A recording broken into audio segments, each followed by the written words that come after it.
Hello everyone, welcome to my tutorial today on the routing protocols.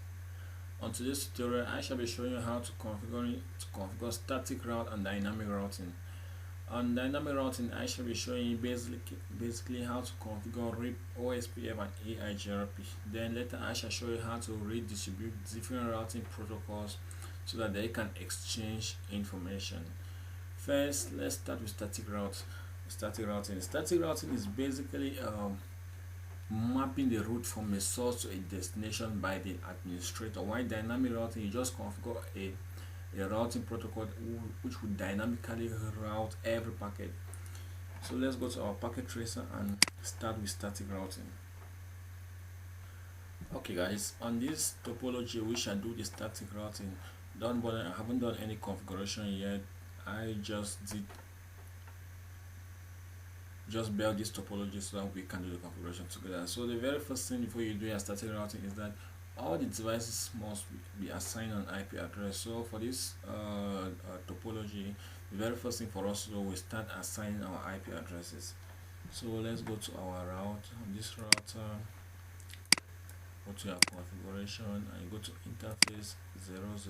Under interface, give it the IP address. Note that I'm using a /30 address since they are all serial links, so you give it 192.168.2.1. Subnet mask is 252. And then on your serial one, put serial one, you switch on interface, give it an IP address 192.168.2.5 and 255. That's all for that router. Go to your next router, do the same thing like configuration. You go to serial 0, you switch on the interface, give it a second IP address on that subnet 192.168.2.2 and 25252.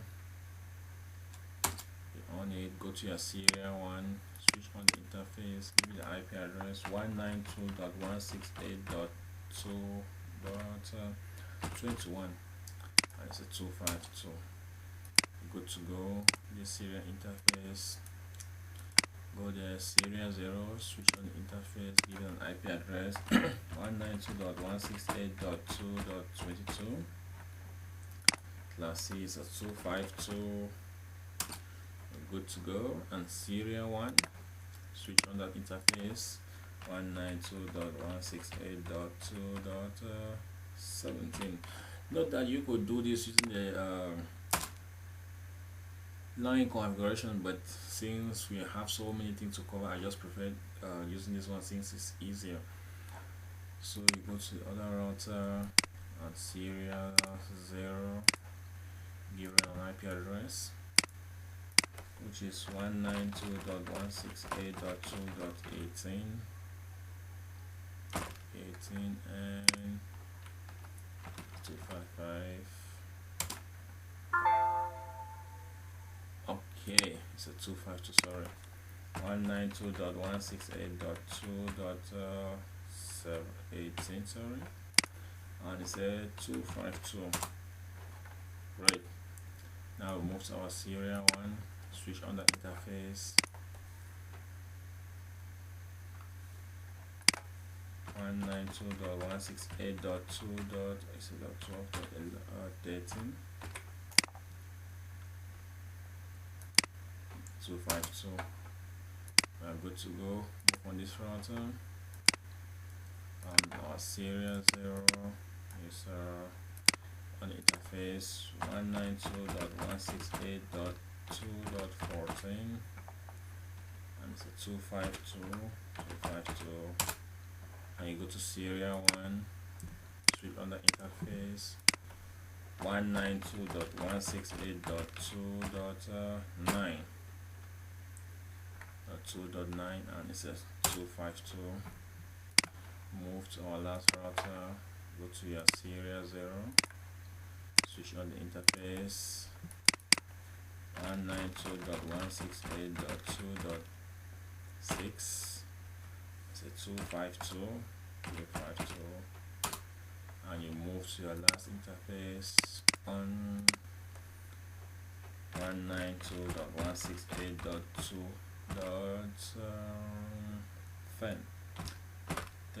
and it's a 252. Now basically, once this is done, this router should be able to communicate with this router because they are directly connected. But for us to relay from this router to this router, we need to configure a route that will route a packet from this point to this point and from this point to this point, because at this point this man knows this network, but this router doesn't know about this network. Same here, this router knows about this network but not this network. So for us to leave from this router to this router, or this, we need to configure a routing protocol. But from this router to this router, they should be able to communicate because they are directly connected. So let's say, as you can see, it's successful. That one also is successful, and this one is supposed to fail because they are not directly connected. You see, it fails. So there are two approaches in configuring a static route. First, we can use the network address or the address of the host. So for the very first example, we will start by using the host address, and then the next route we will use the network address. So for this router to communicate with this man, it can either pass through this router, this router, this router to this router, or it can pass from this router to here. So let's use the shortest path. If you want to configure this, it will be very difficult, since you need to configure this route. From this router I configure this route, and from this router I configure this route and that route. So let's start with this router.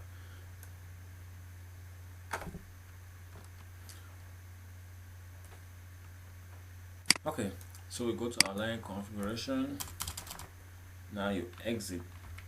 We configure our static route at the privilege mode, not the global configuration mode. So first, here is a command. You do your IP route.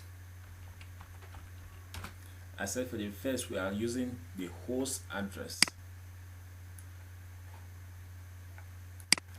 So the host address of this router is .21, .22 on this serial interface 00. So first, what we do is IP route. You give the IP address of the destination. That's 192.168.2.22. Now you give it a subnet, the subnet mask. Now since we are using the host IP address, we won't give the subnet mask of that subnet, but we'll give them a general broadcast address, which is 255.255.255.255. Now we need to specify the interface that the route will send the packet through, and in this case is a serial interface 00. So do serial 0/0. Note that if you had configured a frame relay on using sub interfaces on this router, you shall specify that there is a sub interface. But for now, since it's just a simple configuration, this is just a command. But when I shall show you later how to do that across clouds. But for now, let's focus on this. So that's just all. You enter, the route has been created. Now to see the route, you can do a do show IP route. Now you can see that this route, this static route has been created, which is directly connected to serial 0/0. Now you move to this man. You need to specify the route back to the destination IP address. So on this router, you need to specify the route from this router to this router. So you go here, you do the same thing, configuration, and I said it's in the global or the privilege mode. Do an IP route, give the address of that host, which was .1 have 192.168.2.1. Now global 255 and it's connecting via serial 0/0. That route is created. Now you create the next route from this router to this router. Now IP route 192.168. Destination router is .22.2.22 and its limits through the interface SE1/0 through this interface SE1/0. Sorry, SE1/0. See, put my broadcast 5.255.255.255. And with that done, we come to this router, configure our route back to the destination IP, which is their exit, their IP route 192.168.2.2, 255.255.255.255, passing through serial 0/0. And lastly, we need to create a route from this router to this router. So we do our IP route 192.168.2.00.1. This .2 is the address of this interface and .1 is the address of this interface. So we created for this, not this. So it's .1 255.255.255.255 SE 0/0. Now once this is created, let's try to ping this router from this router and see if it works. So we do a ping from here to here. Wow, it's successful. So our route is established. So let's come to this router and do our show IP route. You can see our static route. This is a route from you can see our two static routes here, which was a route from this router to this router and this router to this router.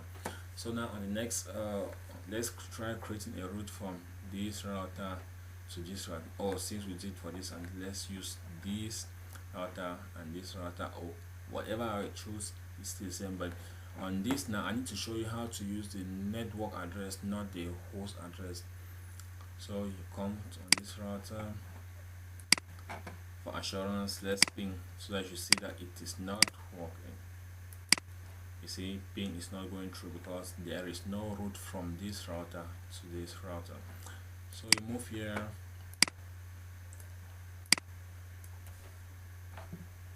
now you trace your IP route.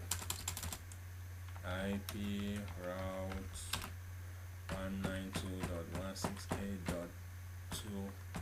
The destination network is .8.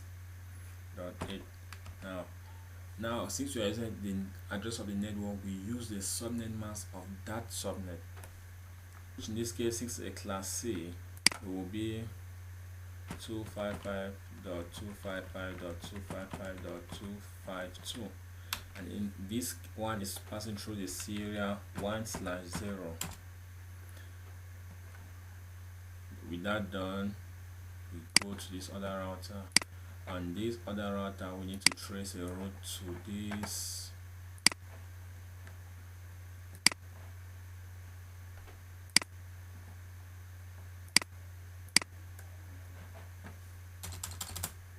EXIT. Have your IP routes back to the destination router 192.168.2. It's a .2.4. 2.4 255.255.255.252, and it's moving through the serial 1/0. So with this done, we should be able to ping the network, the router, sorry. So let's try our ping from this to this. Wow, now it's successful. So the principle here is Since these two routers are directly connected, first they should be able to ping one another, but we can't leave from this router to this router without a route. So on this router we specify the route from the source, that's this router, to this router, and on this router we specify the route back to this router. Here we did from here to here, from here to here, from here to here, but that was just a waste of time because I wanted to show exactly how the route works. But what we normally do on this router is specify the route to this router, copy router 0 of 2, and on copy router 0 of 2 specify the route back to router 1. So, and note that since this router can ping this router cannot ping this router, nor this one can ping this one, because they have no route back, no route established. So that's why dynamic routing is always preferable, because on this router you just need to configure this network and this network. On this router you configure this network and this network, then the router will be able to advertise their routing table, so that this can ping from this man to this and this from this, and it's generally very easier. But if there is a static route and a dynamic route, the device will normally use the static route, since it is being established by the user, by the administrator, so then believe the administrator know best. Thank you guys for watching. On the next tutorial I shall be showing you now start configuring dynamic routing, and we shall start with the very first routing, RIP. See you guys later.